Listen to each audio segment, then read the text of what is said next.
La carotte est donc une excellente idée pour protéger la santé de votre estomac, parce qu'elle est riche en fibres, des fibres un petit peu particulières, qu'on appelle des fibres solubles, la pectine.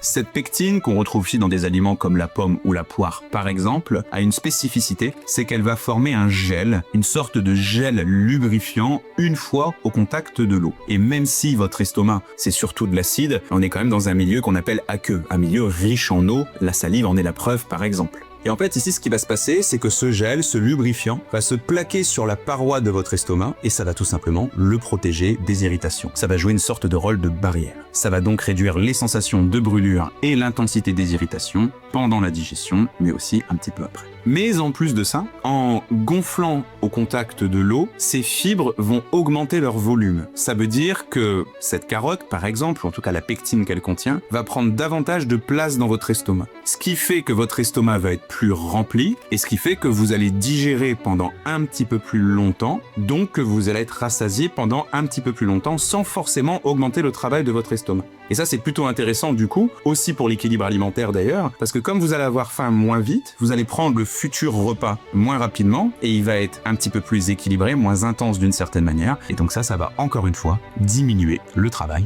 de votre estomac.